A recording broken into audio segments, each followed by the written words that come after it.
Hello friends, कैसे हैं आप लोग। हाँ जी बेटे, आज के इस वीडियो में हम रिवाइज करने वाले हैं एक बहुत ही important accounting standard 19 lease accounting का। और आप सारे बच्चों को पता है कि जो लीज का एएस है ये आपके सिलेबस में जो लेंदी वाले एएस है उसमें से एक है। नंबर ऑफ लेक्चर्स काफी अटेंड किए हमने, नंबर ऑफ क्वेश्चन बहुत प्रैक्टिस किए, नंबर ऑफ कॉन्सेप्ट्स बहुत ज्यादा है। कोई बात नहीं, मैं आपको 1-1.5 घंटे के अंदर ये पूरे का पूरा एएस रिवाइज करके देता हूं। ये स्क्रीन के ऊपर वही नोट्स आपको नजर आ रहे हैं जो मैंने क्लास में लिखवाए थे। आपने खुद लिखे थे, मैंने अपनी जो सीए की टीम है उनसे लिखवा लिए। आपके सामने से पढ़ूंगा, आप अपनी कॉपी के पन्ने पलटो। जब मैं आपका चैप्टर आपको आपकी कॉपी से रिवाइज करके दे रहा हूं तो फिर तो आप उसके बाद पढ़ ही सकते हैं ना बेटे।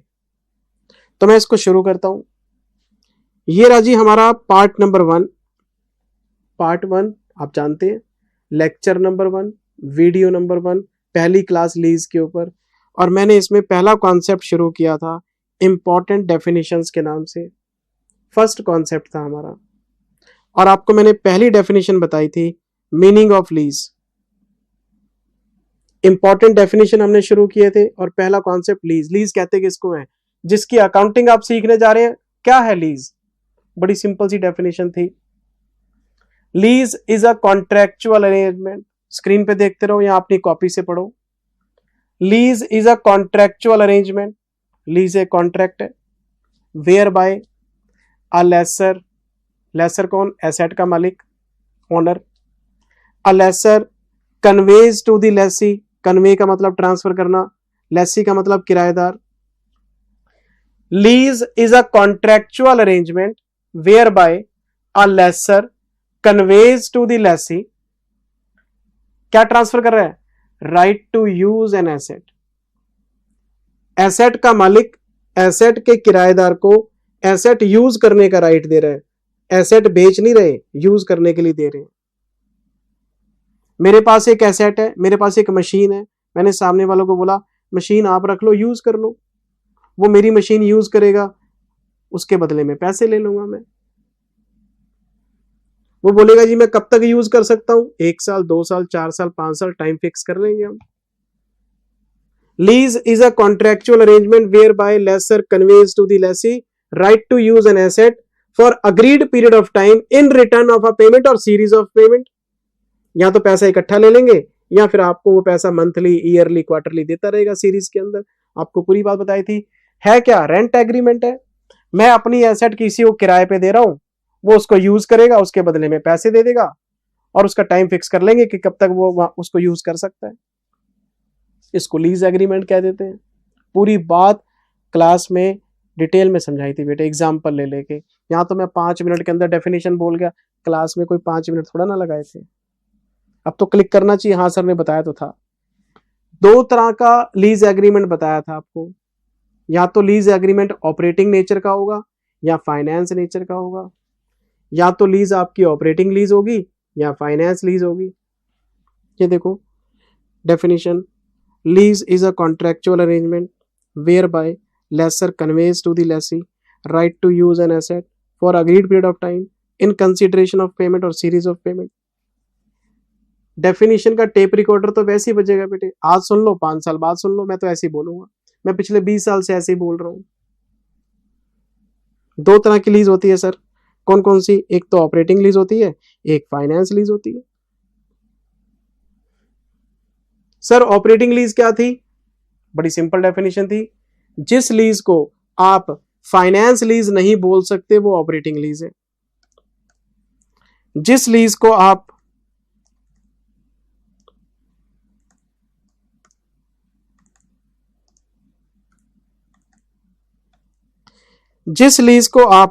फाइनेंस लीज नहीं बोल सकते वो ऑपरेटिंग लीज है। Operating lease is the lease which can not be classified as a finance lease. तो फिर आपको किसको समझना पड़ेगा? फाइनेंस लीज को। अगर आपको फाइनेंस लीज समझ में आ गई तो जो लीज फाइनेंस लीज नहीं है वो ऑपरेटिंग लीज है। तो ऑपरेटिंग को समझने के लिए इन्होंने फाइनेंस लीज में भेज दिया हमें। तो मैंने आपको क्लास में फाइनेंस लीज की डेफिनेशन डिटेल में बताई थी कि फाइनेंस लीज कौन सी लीज होती है। याद है आपको? फाइनेंस लीज बेटे याद है आपको? फाइनेंस लीज हायर परचेज की तरह होता है। फाइनेंस लीज लीज होता ही नहीं। जब कोई लेसर और लेसी आपस में फाइनेंस लीज को साइन करते हैं तो हम ये मान लेते हैं कि किराए का अग्रीमेंट ही नहीं है, ये तो सेल परचेज का एग्रीमेंट है। हम ये मान लेते हैं कि लेसर ने लेसी को एसेट यूज करने के लिए नहीं दी, बेचने के इरादे से दिए, तो लेसर की बुक्स में से हम एसेट को हटा देते हैं सेल मान के, और लेसी के बुक्स में एसेट को रिकॉग्नाइज कर देते हैं परचेज मान के। हम ये मान लेते हैं कि फाइनेंस लीज लीज का कॉन्सेप्ट ही नहीं है, सेल परचेज का कॉन्सेप्ट है, हायर परचेज की तरह। हम ये मान लेते हैं कि लेसी जो पैसे देगा लेसर को वो एक तरह से इंस्टॉलमेंट्स हैं, वो किराया नहीं है, वो इंस्टॉलमेंट्स है। इसके मैंने बहुत सारे फीचर्स बताए थे आपको। पहले इन्होंने हमें ये बताया कि लीज एक रेंट एग्रीमेंट है, दो पार्टियां होती हैं, किराए विराए का एग्रीमेंट होता है, एक एसेट देता है, दूसरे पैसे देता है, टाइम बता देते हैं कि कितने टाइम के लिए है। तो समझ में आ गया, चलो जी रेंट की अकाउंटिंग करनी है, कोई बात नहीं। कहते हैं जी दो तरह का होता है, एक ऑपरेटिंग लीज, एक फाइनेंस लीज। मैंने बोला ऑपरेटिंग लीज क्या होता है? कहते हैं जो फाइनेंस लीज नहीं होता। मैंने बोला फाइनेंस लीज क्या है? कहते हैं फाइनेंस लीज में जो आपका लेसी है उसको एक तरह से ओनर बना दिया आपने। तो फिर फाइनेंस लीज लीज कहां हुआ? लीज तो फिर ऑपरेटिंग लीज हुआ। तो हम ऑपरेटिंग लीज को जेन्युइन लीज भी कह देते हैं। अगर आपको किराए का एग्रीमेंट ढूंढना है तो ऑपरेटिंग लीज में मिलेगा, और अगर आप फाइनेंस लीज की बात करते हैं तो ये एक तरह से सेल परचेज का कॉन्ट्रैक्ट है आपका। हायर परचेज की तरह हम इसकी अकाउंटिंग करते हैं। जैसे हायर परचेज में मैं गाड़ी खरीद लेता हूं लोन पे और किश्तें भरता रहता हूं, एसेट ले आया और पैसे किश्तों में दूंगा, इंस्टॉलमेंट्स में दूंगा। फाइनेंस लीज भी वही है कि लेसी ने लेसर से एसेट ले ली और वो इंस्टॉलमेंट देता रहेगा ब्याज लगा लगा के। ये स्टार्टिंग में मैंने आपको ब्रीफ आउट किया था बेटे। लेकिन फिर हमें AS 19 ने बताया कि किसी भी लीज कॉन्ट्रैक्ट को फाइनेंस लीज में आप कैसे आइडेंटिफाई करेंगे। 5 कंडीशन मेन बताई थी इन्होंने। कितनी कंडीशन थी? 5। इन 5 में से अगर आपको एक भी कंडीशन मिल गई, अगर किसी भी लीज एग्रीमेंट में एक कंडीशन भी मिल गई आउट ऑफ 5, तो हम उसको वहीं फाइनेंस लीज बोल देते हैं। और अगर 5 की 5 कंडीशन फेल हो जाती हैं तो फिर वो आपका जेन्युइन लीज है, वो ऑपरेटिंग लीज है, वो किराए का एग्रीमेंट है, हम उसको सेल परचेज नहीं मानते। तो वो 5 कंडीशन मैंने आपको क्या बताई थी, आपको याद होनी चाहिए। ये तो चलो मीनिंग ऑफ ऑपरेटिंग लीज है। An operating lease is a lease which can not be classified as a finance lease. इस पे तो हमने बात ही नहीं करी थी, हमने बात की थी फाइनेंस लीज पे। ये देखो हमने बात की थी बेटे फाइनेंस लीज पे।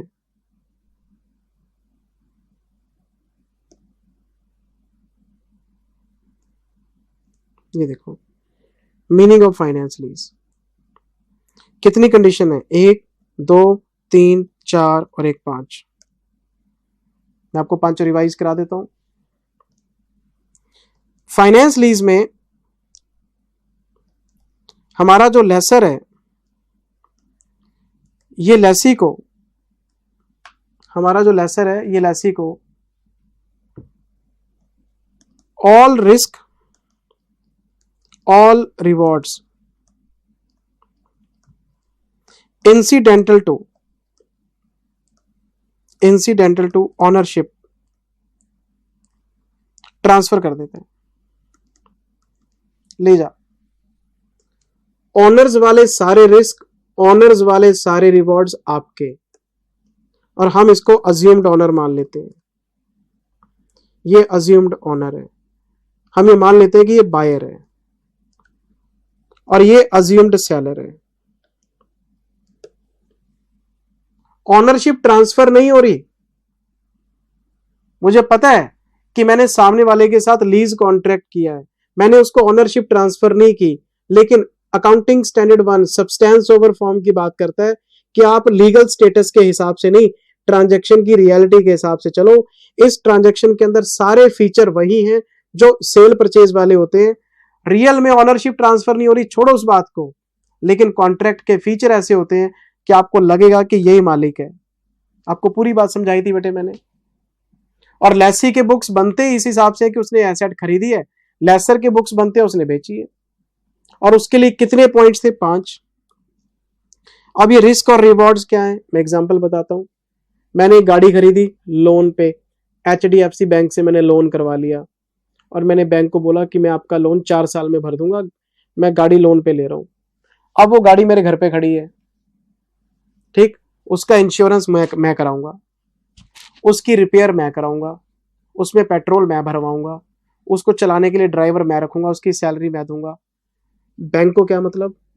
बैंक ने आपको जो पैसा दिया वो कहता है ब्याज लगा के मेरी किस्तें दे दो बस।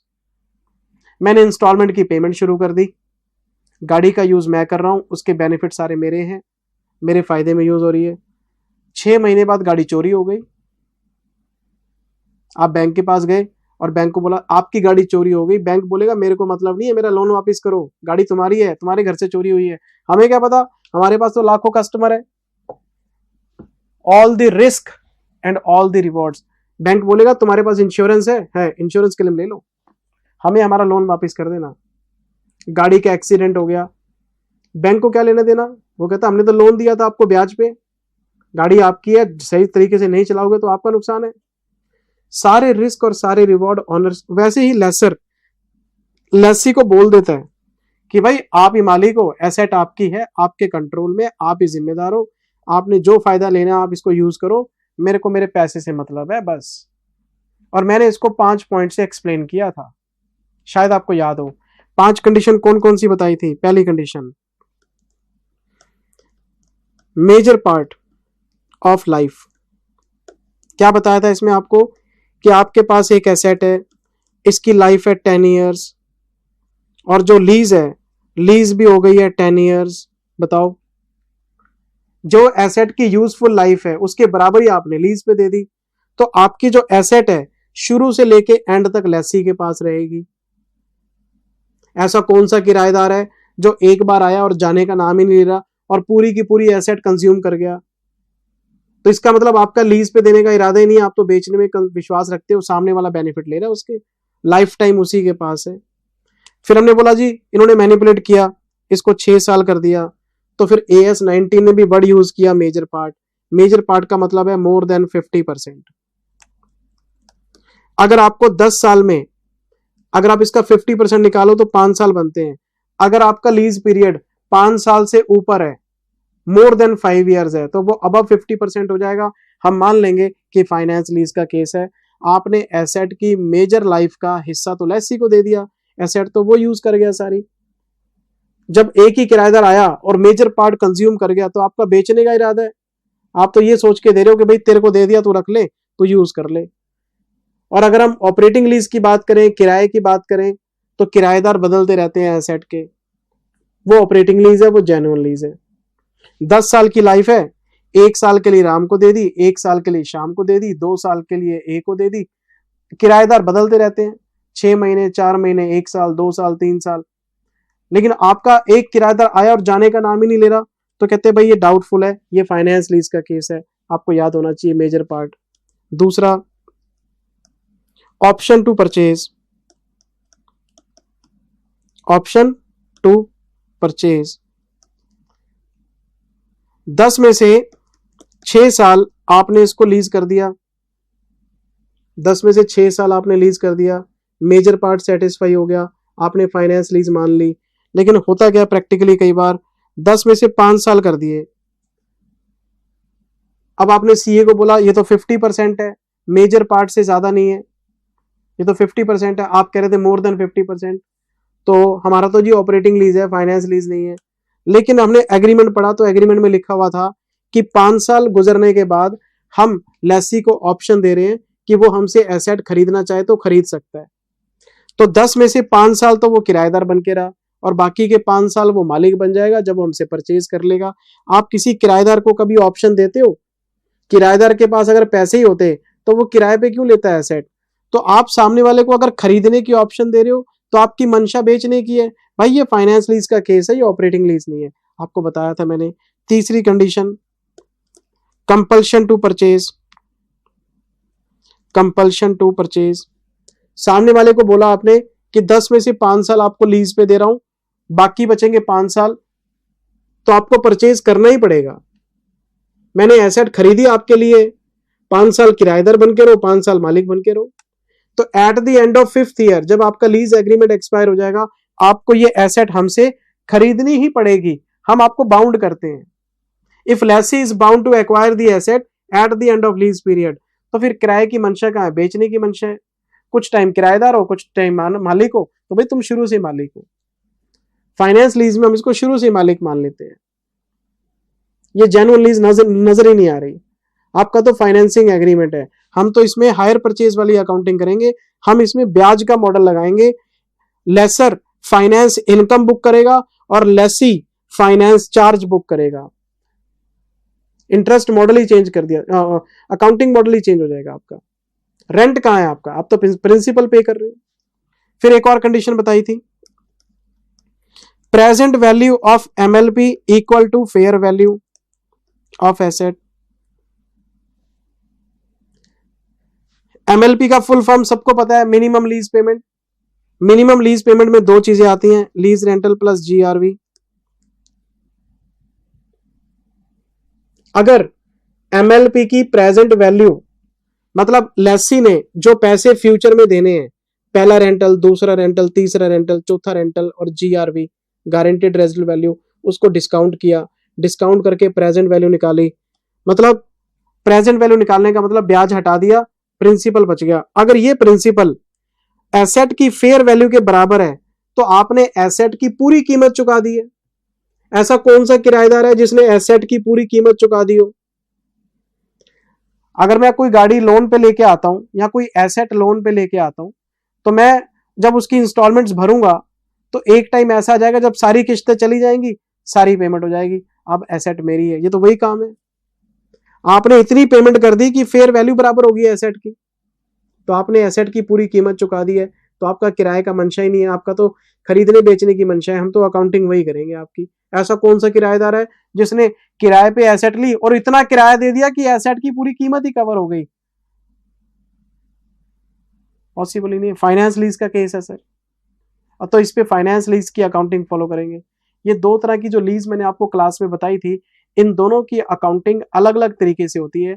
अगर आपने लीज के क्लासिफिकेशन में मार खाई तो अकाउंटिंग मॉडल भी गलत चूज हो जाएगा। अकाउंटिंग गलत तो सारे नंबर गलत। तो लीज को आइडेंटिफाई करना भी बहुत बड़ी बात है, क्योंकि लीज का आइडेंटिफिकेशन करते ही तो आप मॉडल सिलेक्ट करेंगे कि इसकी अकाउंटिंग ऑपरेटिंग लीज की तरह होगी या फाइनेंस लीज की तरह होगी। एक और कंडीशन बताई थी आपको, nature of asset. Nature of asset क्या था? As it is. लेसर के पास एक ऐसी एसेट है जो सिर्फ और सिर्फ लेसी के काम की है। लेसर के पास जो एसेट है उसकी नेचर ऐसी है कि उसके पास कोई ऑफर ही नहीं है लेसी के अलावा। मतलब लेसी अगर किराए पे नहीं लेता तो ये एसेट लेसर के पास ही पड़ी रहती। तो लेसी जब उसको ऑफर दे रहा है यूज करने की, तो लेसर के लिए वो लास्ट ऑप्शन होनी चाहिए। मेरे पास सिर्फ सामने लेसी खड़ा है, मेरे पास एक पुराने जमाने की विंटेज कार है, उसमें कोई इंटरेस्ट ही नहीं लेता। एक बंदा आया कहता है जी हमें अपने शोरूम में लगानी है, तो मैं खुश हो जाऊंगा कि चलो यार मेरी एसेट को लेने के लिए कोई तो आया।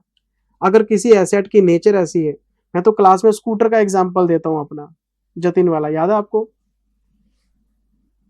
तो अगर किसी एसेट की नेचर ऐसी है कि उसका सामने वाला बंदा एक ही यूजर है, तो आपके पास जब कोई सेकंड ऑफर ही नहीं है, तो चाहे वो खरीद ले चाहे वो किराए पे ले ले, मेरे लिए तो एक ही बात है। हम इसकी अकाउंटिंग फाइनेंस लीज के हिसाब से करेंगे। ये 5 कंडीशन मैंने आपको बताई थी, इन 5 में से अगर एक भी सेटिस्फाई हो गई तो हमने इसको फाइनेंस लीज का नाम दे दिया था। मैंने आपको स्टार्टिंग में अकाउंटिंग नहीं कराई थी, मैंने आपको पहले लीज को आइडेंटिफाई करने वाले क्वेश्चन कराए थे। एक ऐसे केसेस होते थे क्वेश्चन के अंदर कि ढूंढो ये कौन सी लीज है, फिर हम उस पर नोट लिखते थे कि ये फाइनेंस लीज है, ये ऑपरेटिंग लीज है, कंडीशंस के हिसाब से। ये देखो ना, ये 5 कंडीशन बेटे आपको लिखवाई हुई है। पहले मैंने बात की है, all the risk and all the rewards incidental to ownership are transferred by lessor to the lessee. ये खास बात होती है इसकी, सामने वाले को ऑनर बना देते हैं भी हमें हमारे पैसे से मतलब है बस, तुम एसेट का क्या करते हो हमें कोई मतलब नहीं है। फिर any one condition out of the following condition. पहली, major part of life, major part का मतलब मोर देन 50%। दूसरा, लेसी इज बाउंड, मतलब कंपल्शन होनी चाहिए। Lessee has option, present value of MLP is equal to और हायर देन फेयर वैल्यू, पूरी कीमत चुका दी है। Nature of asset, usable as it is. इन पांचों में से एक भी कंडीशन पूरी कर दो, फाइनेंस लीज मानी जाएगी। डेफिनेशन बताने के बाद जब हम आगे बढ़े, फिर मैंने आपको क्वेश्चंस कराए। फाइनल का क्वेश्चन कराया आपको कि ढूंढो इसमें लीज कौन सी है। लीज को आइडेंटिफाई करने के लिए थ्योरी लिखवाई कि पेपर में आंसर कैसे प्रेजेंट करना है आपने। देखो, क्वेश्चन नंबर 2 कराया आपकी क्लास बुक से, फिर 3 कराया। 3 कराने के बाद फिर मैं अकाउंटिंग मॉडल पे आ गया। ये कॉन्सेप्ट नंबर 2 था जिसमें हमने ऑपरेटिंग लीज की अकाउंटिंग सीखी थी, और ऑपरेटिंग लीज की अकाउंटिंग सबसे आसान काम था। सबसे पहले आपको ये पता होना चाहिए कि आप किसके बुक्स बना रहे हैं। आप लेसर के बुक्स बना रहे हैं या आप लेसी के बुक्स बना रहे हैं? किसके बुक्स बना रहे हैं? लेसर कौन है? जिसको किराया मिलेगा, जो ऑनर है एसेट का। लेसी कौन है? जो किराया पे करेगा, किराएदार। तो ये अपनी बुक्स में पहली एंट्री पास करेगा, lease rent account debit to bank. इसने तो पेमेंट कर दी। और ये एंट्री पास करेगा, bank account debit to lease rent. दूसरी एंट्री, इसके लिए ये खर्चा है, P and L account debit to lease rent, और इसके लिए इनकम है, to P and L. Operating lease की अकाउंटिंग सिंपल अकाउंटिंग थी। पे करने वाला प्रॉफिट एंड लॉस में एक्सपेंस बुक करेगा, रिसीव करने वाला अदर इनकम बुक करेगा। लेकिन एंट्रीज तो आसान थी। इसमें 2-3 पॉइंट आपको मैंने एक्सेप्शनल बताए थे। सबसे पहली बात, ये जो प्रॉफिट एंड लॉस आपने लिखा है, ये यहां पे एसएलएम बेसिस पे चलना है आपने। स्ट्रेट लाइन मेथड नहीं समझे? बताता हूं। मान लो ऑपरेटिंग लीज अग्रीमेंट है 4 साल का। 4 साल का, first year, second year, third year, fourth year, 4 साल का कॉन्ट्रैक्ट है। पहले साल का जो लीज रेंट है वो मान लेते हैं 2 लाख है, फिर 3 लाख है, फिर 4 लाख है, फिर 5 लाख है, बढ़ता ही जा रहा है। हर साल लीज रेंट बढ़ता जा रहा है। अकाउंटिंग स्टैंडर्ड 19 कहता है पहले साल की पेमेंट 2 लाख, पहले साल का कलेक्शन 2 लाख, दूसरे साल की पेमेंट 3 लाख, दूसरे साल का कलेक्शन 3 लाख। जो करना है करो, जो कैश देना है, जो कैश लेना है आप करो, आपको कोई नहीं रोक रहा। 2, 3, 4, 5। लेकिन प्रॉफिट एंड लॉस में अगर आप एक्सपेंस बुक करना चाहते हैं, प्रॉफिट एंड लॉस में अगर आप इनकम बुक करना चाहते हैं, तो उसके लिए आपको एसएलएम को फॉलो करना पड़ेगा, स्ट्रेट लाइन मेथड। हमने बोला जी वो क्या है? कहते हैं एसएलएम का मतलब है 2 + 3 + 4 + 5 डिवाइडेड बाय 4 ईयर्स। जितना भी रेंट आपका पेबल है उसका एग्रीगेट मारो, उसको लीज पीरियड से डिवाइड करो, एक एसएलएम अमाउंट निकालो, इक्वल इक्वल। मैंने बोला 2 और 3 5, 5 और 4, 5 और 4 9, 9 और 5 14, 14 को 4 से डिवाइड किया, 3.5 आएगा शायद, 3.5। ये आपका प्रॉफिट एंड लॉस में जाएगा। आपने 2 लाख की पेमेंट करनी है करो, आपने 3 लाख की पेमेंट करनी है करो, लेकिन प्रॉफिट एंड लॉस में एसएलएम बेसिस पे। हमने बोला जी फिर तो एंट्रीज में दिक्कत हो जाएगी। कहते कोई दिक्कत नहीं। कहते एक आपके लेसर के बुक्स हैं, एक आपके लेसी के बुक्स हैं। लेसी पहली एंट्री पास करेगा, lease rental account debit to bank, 2 lakh रुपए, पहले साल 2 लाख रुपए की पेमेंट है। लेकिन जब आपका प्रॉफिट एंड लॉस में लिखने का टाइम आएगा, P and L account debit 3.5, to lease rental 2। Accounting accrual basis पे चल रही है आपकी। आपने 2 लाख दे दिए, खर्चा आपका 3.5 लाख का है, तो 1.5 लाख रुपए आपका आउटस्टैंडिंग रेंट है। तो ये आपका आउटस्टैंडिंग रेंट है। हम यहां पे आ गए, हमने बोला जी bank account debit to lease rent, और सेकेंड एंट्री पास कर दी, lease rent account debit to P and L 3.5 SLM basis पे। तो आपको मिले 2 लाख है, इनकम आपकी 3.5 लाख है, 1.5 लाख आपको मिले नहीं, कोई बात नहीं, तो ये आपका रिसीवेबल बुक कर दो 1.5। इसकी बुक्स में आउटस्टैंडिंग, इसकी बुक्स में रिसीवेबल, हम आगे एडजस्ट कर लेंगे। तो इस तरह से इन्होंने हमें बैलेंसेस को क्रिएट करने की सलाह दी, लेकिन आपको पता है आउटस्टैंडिंग रिसीवेबल का हिसाब रखना मुश्किल हो जाएगा, तो आपके स्टडी मटेरियल ने बोला कि आप ऐसा करो, ये आउटस्टैंडिंग मत लिखो, अच्छा यहां पे रिसीवेबल भी मत लिखो, ठीक है। कहते हैं आप एक अकाउंट खोल लो, कौन सा, lease equalization account 1.5, lease equalization account 1.5। तो लीज इक्वलाइजेशन अकाउंट आपको बता देगा अगर ये डेबिट में है तो आपने पैसा लेना है, अगर ये क्रेडिट में है तो आपने पैसा देना है। आपको रिसीवेबल आउटस्टैंडिंग का हिसाब रखने की जरूरत नहीं, एक खाता खोल लो आप, और हम सारे डिफरेंसेस लीज इक्वलाइजेशन में डालते रहेंगे और 4 साल में ये 0 हो जाएगा। क्यों, 14 लाख रुपए का टोटल रेंट है, आपने एलोकेट तो 14 को ही किया ना, पहले साल 2 और 3.5, 1.5 का डिफरेंस आ गया, फिर 3 और 3.5, फिर 50,000 का डिफरेंस आ गया। आपका लीज इक्वलाइजेशन जो है 2 लाख का डिफरेंस दिखा रहा है, फिर बढ़ना शुरू हो गया, 4, 3.5, 50 रिवर्स हो जाएगा, फिर 5 और 3.5, 1.5 रिवर्स हो जाएगा। या तो लीज इक्वलाइजेशन डेबिट कर लो या क्रेडिट कर लो, बस और कुछ नहीं करना। मैं आपको 3rd ईयर की एंट्री पास कराता हूं। 3rd ईयर में क्या था, 4 लाख की पेमेंट है, 3rd ईयर में 4 लाख की पेमेंट है। 2nd ईयर की एंट्री में इसलिए पास नहीं करा रहा क्योंकि ये भी 3.5 से कम है, ये भी 3.5 से कम है, एंट्रियां सेम ही रहेंगी।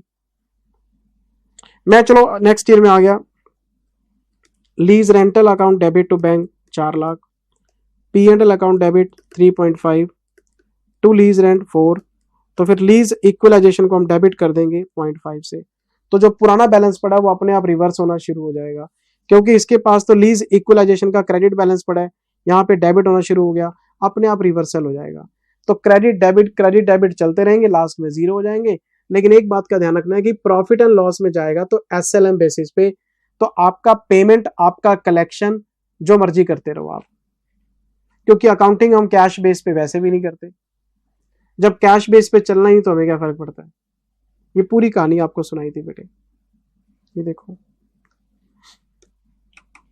ये लेसी के बुक्स हैं, लेसर के बुक्स हैं, स्क्रीन पे लगे हुए हैं, आप देख सकते हैं। सबसे पहले हमने SLM रेंट निकाला, टोटल रेंट ले लिया, उसको लीज पीरियड से डिवाइड किया, बराबर आ गया the difference between actual rent जो आपने डिसाइड कर रखा है एज पर द एग्रीमेंट, और एक आपका SLM रेंट, इसको हम लीज इक्वलाइजेशन अकाउंट में डेबिट कर देंगे, बुक कर देंगे ईच ईयर, डेबिट क्रेडिट चलता रहेगा आपका। और ये एंट्रीज हमने पास करी थी, ये देखो आप। First entry lease rental to bank lessee के बुक्स में, bank to lease rental lessor के बुक्स में, और फिर P&L में डालेंगे SLM, लीज रेंटल आपका एक्चुअल वाला, ये डिफरेंस आता रहेगा। फिर इसके क्वेश्चंस भी कराए थे आपको, ये देखो, फिर हम आगे बढ़ गए, फिर इसके क्वेश्चंस के पहले एग्जांपल कराया, ये देखो, इस एग्जांपल में क्या था, 25, 35 और 30, इसका टोटल मारा हमने 90 को डिवाइड किया 3 से तो 30,000 आ गया। पहले साल 25 है तो लेसी के बुक्स में पेमेंट कम जा रही है, तो लीज इक्वलाइजेशन क्रेडिट में नजर आएगा 5,000। फिर 35 है, वो 5 रिवर्स हो गया, फिर 30 बराबर है, फिर नो डिफरेंस, 5,000 का डिफरेंस उठा, अगले साल ही बैठ गया, अगले साल तो आपकी पेमेंट बराबर है, ये चलता रहेगा बेटे, यही है बस, और कुछ नहीं है। ये देखो, पहले साल आपने इसको 5,000 इसमें डेबिट किया, ये 5,000 इसमें क्रेडिट किया, ये बैलेंसेस अगले साल रिवर्स हो जाएंगे आपके। चलो जी, चलो ये चल रहा है, सेकंड ईयर, थर्ड ईयर, सब देख लेना बेटे आप। फिर क्वेश्चन नंबर 13 कराया आपको मैंने, फिर एक्सेप्शन बताई।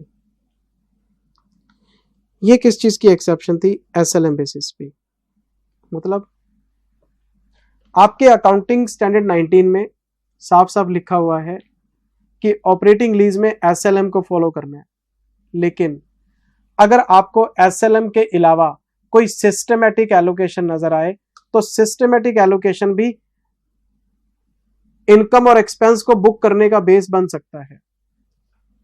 भाई किराए को एसएलएम में कन्वर्ट करना है, पी&एल में डालना आपको आता है, लेकिन अगर आपके पास कोई और सिस्टमेटिक एलोकेशन हो तो उसको भी हम बेस बना सकते हैं। और सिस्टमेटिक एलोकेशन जिस क्वेश्चन में लगेगा वहां पे रेंट को बांटने के लिए कोई ना कोई बेस दे रखा होगा, या तो नंबर ऑफ यूनिट्स प्रोडक्शन में बता देगा कितने हैं, या फिर नंबर ऑफ यूनिट्स सेल में बता देगा कितने हैं। तो यूनिट्स की रेशो में भी बांट सकते हैं हम मान लेंगे कि यूनिट्स की रेशो में एसेट का बेनिफिट मिल रहा है, इसको बुक कर लो आप। ये देखो ना, एक आपको एग्जांपल कराया था, ये देखो, allocation of total rent in operating lease can be on the basis of systematic allocation instead of SLM. और ये यूनिट्स प्रोड्यूस्ड या सोल्ड भी हो सकते हैं, एग्जांपल कराया।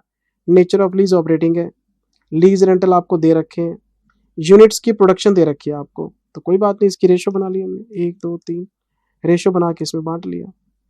और वैसे आमतौर पे क्या करते हैं, इसका टोटल मारते हैं, 25 और 30 55 और 20 75 डिवाइड बाय 3 25, लेकिन 25,000 को ना लेके ये एलोकेशन हुआ है। या तो एसएलएम ले लो या सिस्टमेटिक, फर्स्ट प्रेफरेंस एसएलएम। लेकिन अगर क्वेश्चन में ऑपरेटिंग लीज का क्वेश्चन हो और आपको कोई यूनिट्स वगैरह की इंफॉर्मेशन दे दे, घंटी बज जानी चाहिए कि आपसे सिस्टमेटिक एलोकेशन कराना चाहता है ये। तो फिर आपका प्रॉफिट एंड लॉस में 15,000, 22,500, 37,500 ये जाएगा, 25,000 नहीं जाएगा। ये पूरी कहानी आपको मैंने सुनाई थी बेटे। फिर क्वेश्चन कराया, सॉल्यूशन आ गया, लेक्चर नंबर 3 आ गया। पार्ट 3 का मतलब लेक्चर नंबर 3। और हमने अकाउंटिंग किस चीज की शुरू करी, फाइनेंस लीज की। और फाइनेंस लीज में मैंने आपको 4 यूनिट्स बताए थे। अगर कोई भी बच्चा फाइनेंस लीज को सीखना चाहता है तो फाइनेंस लीज के 4 टुकड़े थे। पहला, आपको डेफिनेशंस पे काम करना पड़ेगा। फाइनेंस लीज की अपनी डेफिनेशंस हैं, आपको कुछ टर्मिनोलॉजी सिखाई थी मैंने। फिर लेसी के बुक्स बनाने सिखाए थे, फिर लेसर के बुक्स बनाने सिखाए थे, फिर मैन्युफैक्चरर और डीलर का कॉन्सेप्ट डिस्कस किया था। तो मैंने सबसे पहले फाइनेंस लीज की कुछ डेफिनेशन बताई थी आपको। फाइनेंस लीज में जब हम यूनिट 1 में थे और हम डेफिनेशंस पे काम कर रहे थे, तो पहली डेफिनेशन थी एमएलपी। एमएलपी किसके लिए निकाल रहे हैं, लेसी के लिए। और मैंने आपको बताया था 2 चीजें आती हैं एमएलपी के अंदर, एक तो लीज रेंटल आता है और एक जीआरवी आता है, इसको बोलते हैं एमएलपी। जीआरवी का फुल फॉर्म क्या था, गारंटीड रेजिड्यूल वैल्यू। ये क्या होता है, ये होता है मिनिमम साल्वेज वैल्यू। एसेट की लाइफ है 10 साल, लीज है 6 साल, 4 साल रिमेनिंग है। लेसर लेसी को कहता है कि मेरी एसेट की लाइफ 10 साल है, मैं 6 साल के लिए आपको किराए पे दे रहा हूं, इसमें 4 साल की लाइफ बचेगी। वो कहता फिर क्या हो गया, कहता 4 साल बाद आप मुझे एसेट वापस कर सकते हो, तो एसेट की कंडीशन मत खराब करना कि मेरे को नुकसान हो जाए। लेसी कहता है मैं क्या करूं उसके लिए, तो लेसर कहता है मुझे आज ही प्रॉमिस कर दो कि जब तुम एसेट वापस करने आओगे तो मेरी एसेट की क्या कीमत होगी, मेरे को रेजिड्यूल वैल्यू की गारंटी दे दो कि ये जो 4 साल की लाइफ इसमें बची हुई है, इसके कितनी वैल्यू की एसेट मुझे वापस करने आओगे। लेसी कहता मैं कैसे बता सकता हूं, कहता मुझे नहीं पता, मार्केट में जाओ, वैल्यूअर के पास जाओ, उससे डिस्कशन करो, उससे पूछो कि ये एसेट है, इतने साल की लाइफ बचेगी, मैं 6 साल बाद वापस करने जाऊंगा, तो एसेट की क्या वैल्यू होगी। हम उससे पहले ही प्रॉमिस ले लेते हैं। और मैंने आपको रीजन समझाया था कि लेसी किराएदार है, अगर आपने उसको बाउंड नहीं किया साल्वेज वैल्यू के लिए तो आपकी एसेट मिस यूज करेगा, खराब करके पकड़ा जाएगा और आपको नुकसान हो जाएगा। 6 साल का किराया इतना तो नहीं होगा कि आपकी एसेट की कीमत रिकवर हो जाए, तो उसको एसेट को मेंटेन करना है, टाइम टाइम पे रिपेयर कराना है ताकि वो खराब ना हो, जब वो वापस करने आए तो बढ़िया कंडीशन में हो। जब सामने वाले के ऊपर तलवार लटकती है ना कि पैसे देने पड़ेंगे, तो गारंटेड का मतलब क्या है, अगर वो एसेट वापस करने आया, मान लो जीआरवी 30,000 है, वो एसेट वापस करने आया, लेसर ने इसकी वैल्यूएशन कराई, वैल्यू निकलती है 20,000, सामने वाले का कॉलर पकड़ लोगे, भाई तेरी 30 की गारंटी है, एसेट की वैल्यू 20 आ रही है, 10,000 रुपए कैश में थे, तूने मेरी एसेट खराब कर दी। दूसरा केस, एसेट की वैल्यू 50,000 है, गारंटी 30,000 की है, हम उसके गाल पे थपथपा के बोलेंगे जा, एसेट तूने बढ़िया मेंटेन करके रखी है। मतलब लेसी की जिम्मेदारी जीआरबी से नीचे नहीं जाना चाहिए। अगर वैल्यू जीआरबी से ऊपर है वो उसकी नहीं है, क्योंकि वो मालिक नहीं है, मालिक तो लेसर ही है। तो गारंटेड रेजिडुअल वैल्यू मिनिमम है, मिनिमम, मैक्सिमम नहीं है, मिनिमम है, इससे नीचे नहीं जा सकते, इससे ऊपर ऊपर वैल्यू रहनी चाहिए आपकी, तो लेसर खुश रहेगा। तो अगर आपको एमएलपी में चाहिए तो दो चीजें, एक रेंटल और एक जीआरबी, बस लेसी इन्हीं दो चीजों पे दिमाग लगाता है अपना। फिर मैंने आपको बताया था एक और चीज, ग्रॉस इन्वेस्टमेंट। ग्रॉस इन्वेस्टमेंट हम निकालते हैं लेसर के लिए, और इसका दूसरा नाम होता है इनफ्लो। याद है आपको, ग्रॉस इन्वेस्टमेंट लेसर के लिए, इसका मतलब था ग्रॉस इनफ्लो। लेसर को क्या क्या मिलेगा, लेसर को एक तो लीज रेंटल मिलेगा क्योंकि लेसी पे करेगा, एक इसको जीआरबी मिलेगी क्योंकि लेसी पे करेगा, एक इसको यूजीआरबी मिल सकती है इफ एनी। यूजीआरबी कब मिलेगी, अगर जीआरबी है 30 और आरबी है 50, तो एसेट की रेजिडुअल वैल्यू अगर जीआरबी से ऊपर आप एस्टिमेट करते हैं तो 20,000 रुपए एक्स्ट्रा में आ रहे हैं, और ये एक्स्ट्रा बेनिफिट यूजीआरबी के नाम से लेसर को मिल जाता है। अगर ये आरबी मान लो 25,000 की है, तो हम जीआरबी को यूज करेंगे, क्योंकि जीआरबी से नीचे तो वो जाएगा ही नहीं। आपको मैंने दो केस बना के दिए थे, अगर आपका आरबी जीआरबी से नीचे जा रहा है तो लेसर इसको पड़ेगा ही नहीं, क्योंकि जब लेसर के पास गारंटी पड़ी है तो गारंटी से नीचे वो जाएगा ही नहीं, वो लेसी बोलेगा ला 30,000, अगर एसेट 25,000 के ला 5,000। तो यूजीआरबी एक ही केस में बनती है जब आरबी जीआरबी से ऊपर होती है। और अब बच्चों ने पूछा था कि सर लेसर इसको क्यों काउंट करता है, क्योंकि लेसर के पास अभी भी ओनरशिप है, हमने सामने वाले को ओनर मान लिया था, वो ओनर बना थोड़ा ना था, वो अकाउंटिंग के लिए था, एक्चुअल ओनरशिप आज भी लेसर के पास है, इसलिए अगर यूजीआरबी आती है तो उसका बेनिफिट लेसर को ही मिलता है आपका। तो मैंने क्लास में बार बार एक ही चीज बोली थी, लेसी के लिए दो अमाउंट है, रेंटल और जीआरबी, लेसर को 3 अमाउंट मिलते हैं, रेंटल, जीआरबी, यूजीआरबी, और जिस क्वेश्चन में यूजीआरबी होगा उस क्वेश्चन में लेसर और लेसी के बुक्स आपस में रिकंसाइल नहीं हो सकते, क्योंकि वो दो चीजों को बेस बना के चल रहा है, ये 3 चीजों को बेस बना के चल रहा है, ये भी आएगा, ये भी आएगा, ये भी आएगा। तो यूजीआरबी अनगारंटेड रेजिडुअल वैल्यू है, अनगारंटेड, ये सिर्फ लेसर को मिलती है ओनरशिप की वजह से, जब लेसी ने एसेट बहुत बढ़िया तरीके से मेंटेन की हो और वैल्यू एप्रिशिएट हो जाए। समझे बात। अब इसको ग्रॉस क्यों बोला था हमने, ग्रॉस इसलिए बोला था कि ये फुल अमाउंट है। क्या ये पैसा अभी आ जाएगा, नहीं, रेंटल का पैसा तो टाइम से आएगा, 1 साल बाद, 2 साल बाद, 3 साल बाद, 4 साल बाद, 5 साल बाद। तो इस ग्रॉस अमाउंट के अंदर कहीं ना कहीं इंटरेस्ट इंक्लूडेड है, आपका time value of money included है। अगर मैं इन सारे अमाउंट्स को डिस्काउंट कर लेता हूं, इनमें से मैं ब्याज को माइनस कर लेता हूं, तो वो बन जाता है नेट इन्वेस्टमेंट। मैंने एक डेफिनेशन और बताई थी आपको, नेट इन्वेस्टमेंट, इसका फॉर्मूला था PV of gross investment. Present value किस रेट पे, आईआरआर पे, इंप्लिसिट रेट ऑफ रिटर्न पे। आप आईआरआर लें, उस पे पीवी फैक्टर लगाएं और इन सब पे पीवी फैक्टर लगा दें, तो इन सब की प्रेजेंट वैल्यू आ जाएगी, वो नेट इन्वेस्टमेंट होगी। नेट इन्वेस्टमेंट का दूसरा नाम है present value of gross investment.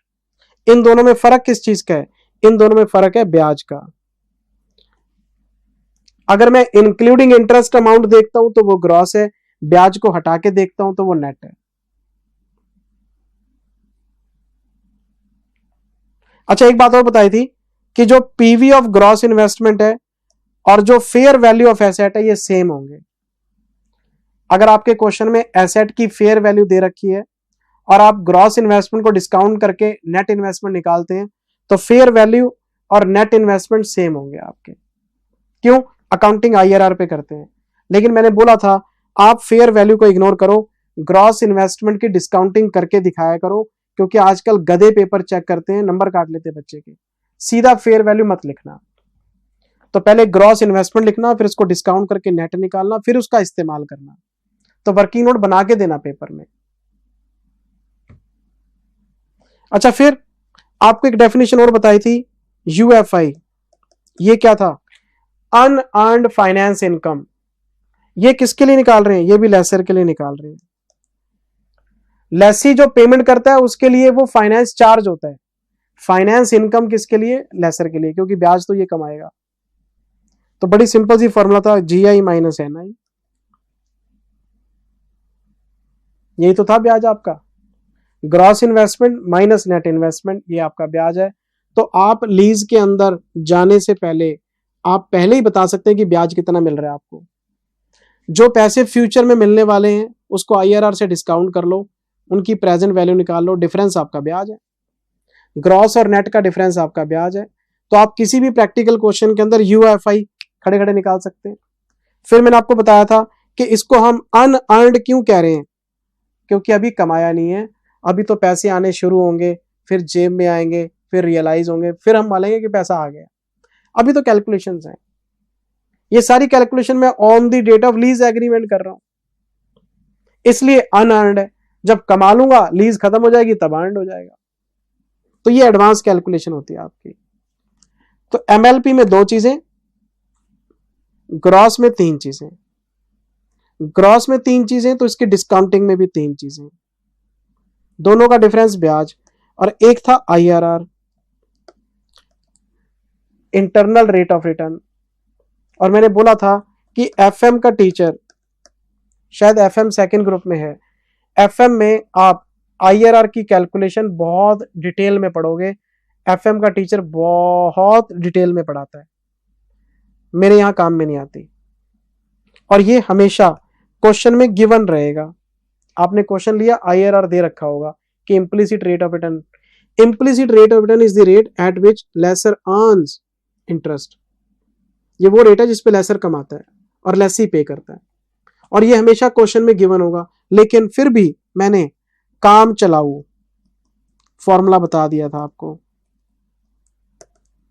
बच्चे ने प्रैक्टिकल क्वेश्चन लिया, उसमें आईआरआर मिसिंग है, फिर बच्चा नाराज, जिंदल सर आपने तो बोला था कि आईआरआर गिवन होगा, आईआरआर है ही नहीं। तो मैंने काम चलाऊ फॉर्मूला दिया था जिससे आपका काम चल जाए, बस आईआरआर निकल जाए। तो मैंने आपको आईआरआर निकालने के लिए एक तरीका बताया था, मैं आपको चेक कराता हूं कि पेपर में फंसना नहीं है। ये देखो, सबसे पहले डेफिनेशन, सबसे पहले एमएलपी। ये देखो पहली डेफिनेशन एमएलपी, ठीक है जी। एमएलपी में 2 चीजें, एक रेंटल, एक जीआरवी। जीआरवी आपकी मिनिमम साल्वेज वैल्यू है जो लेसी को देनी पड़ेगी।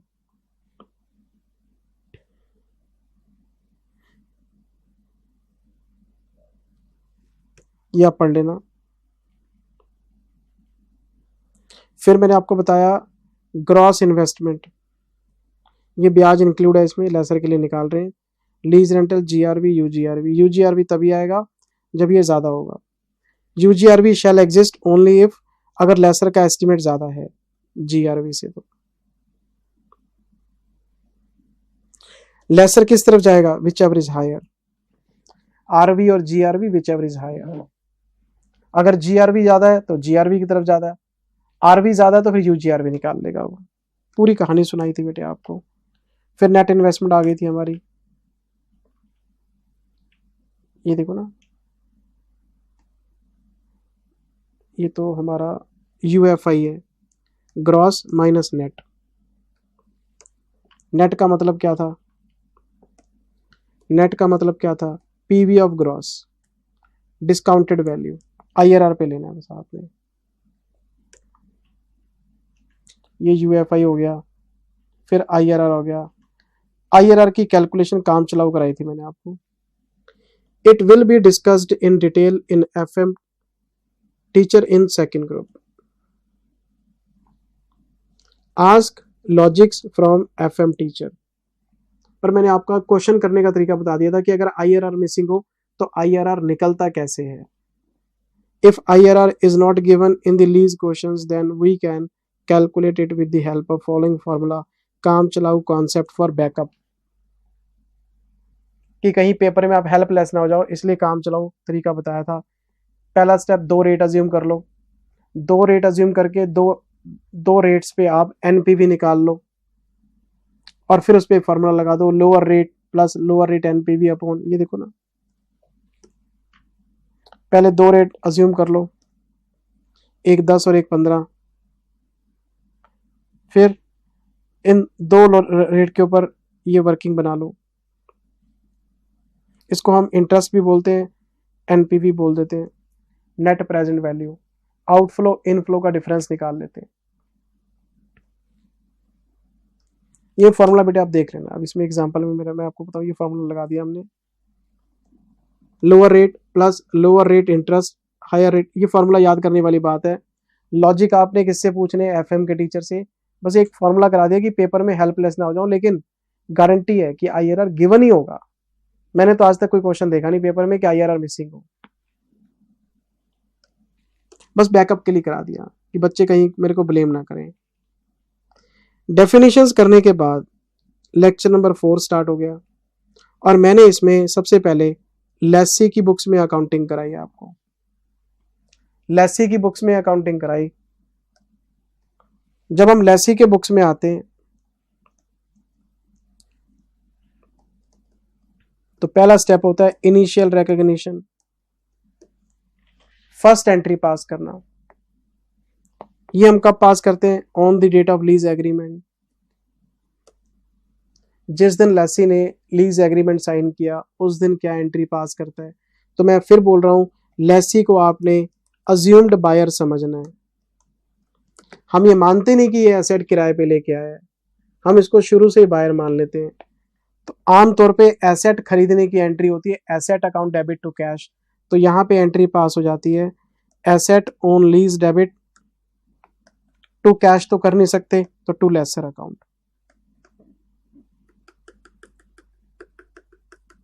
ये एसेट बैलेंस शीट में पीपीई में चली जाती है और ये लोन्स में चला जाता है, नॉन करंट लायबिलिटी में चला जाता है।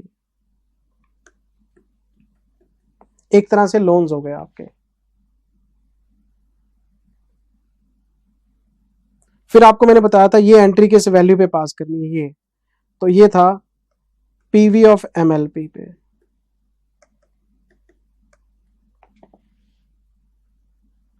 प्रेजेंट वैल्यू ऑफ एमएलपी पे। क्यों, लेसी को क्या पे करना है, लेसी को पे करनी है दो चीजें, एक रेंटल और एक जीआरवी, बस। तो उसको डिस्काउंट करके वही आपकी कॉस्ट है, ब्याज हटा दो, बाकी आपका प्रिंसिपल है, कर लो आप। Present value of MLP. लेकिन हमारा AS19 उल्टी बात कहता है। AS19 कहता है पीवी ऑफ एमएलपी और fair value whichever is lower पे एंट्री पास करो। अब इन नालायकों को कौन बताए कि जो पीवी ऑफ एमएलपी है इसमें रेंटल प्लस जीआरवी आते हैं, उसकी पीवी निकलेगी। आपका जो फेयर वैल्यू है ये एनआई के बराबर है। फेयर वैल्यू और नेट इन्वेस्टमेंट बराबर होते हैं, ये तीन चीजों से मिलकर बनता है। तो अगर आप दो चीजों की डिस्काउंटिंग को तीन चीजों की डिस्काउंटिंग से कंपेयर करोगे तो यही तो लोअर आएगा। तो आप सीधा ही बोलो पीवी ऑफ एमएलपी, कहते नहीं, फॉर्मूला लगाओ पीवी ऑफ एमएलपी और fair value whichever is lower. तो फालतू का एक वर्किंग नोट की बर्डन आ गई हमारे ऊपर। हम बार बार फेयर वैल्यू को पीवी ऑफ एमएलपी से कंपेयर करते हैं और विच एवर इज लोअर पे रिकॉर्ड करते हैं। लेकिन मुझे पता है कि पीवी ऑफ एमएलपी आना है, क्योंकि दो चीजों की डिस्काउंटिंग तीन चीजों की डिस्काउंटिंग पे हावी कैसे हो जाएगी। बस वो एक एएस का तरीका है। तो first entry PV of MLP और fair value whichever is lower. तो लेसी अपनी पेमेंट पे रिकॉर्ड करेगा ना। लेसी की कॉस्ट क्या है, लेसी की कॉस्ट है रेंटल प्लस जीआरवी। जितने पैसे मैं दे रहा हूं वही तो मेरी कॉस्ट है। तो लेसी पेमेंट क्या कर रहा है, रेंटल कर रहा है, जीआरवी कर रहा है, वही उसकी कॉस्ट है। फर्स्ट एंट्री पास हो गई। अब इसके बाद खेल शुरू होगा सेकेंड एंट्री में। ये जो लायबिलिटी आपने बुक की है इस पे ब्याज ड्यू करो। मान लो फर्स्ट ईयर का एंड आ गया, फर्स्ट ईयर एंड, मुझे 1 साल बाद पेमेंट करनी है। अब ये जो लाइबिलिटी आपने बुक की है भाई साहब, इस पे पेमेंट ब्याज ड्यू करो, और ब्याज ड्यू करने की क्या एंट्री है, interest account debit to lessor account, interest account debit to lessor, और इस इंटरेस्ट को थोड़ा सा स्टैंडर्डाइज बोलते हैं हम, फाइनेंस चार्ज। अब ये ब्याज कैसे निकलेगा, लेसर अकाउंट में जाओ, लेसर अकाउंट का बैलेंस देखो, लाइबिलिटी का बैलेंस देखो, और इस पे IRR लगा दो, ब्याज आ गया। सर ये तो हम करते ही हैं, लाइबिलिटी 10 लाख है तो 10 लाख पे ब्याज दो, लाइबिलिटी 8 लाख है तो 8 लाख पे ब्याज दो। अच्छा, फिर नेक्स्ट एंट्री, पेमेंट की entry, lessor account debit to bank, lease rental pay करो, interest to lessor, lessor to bank, interest to lessor, lessor to bank.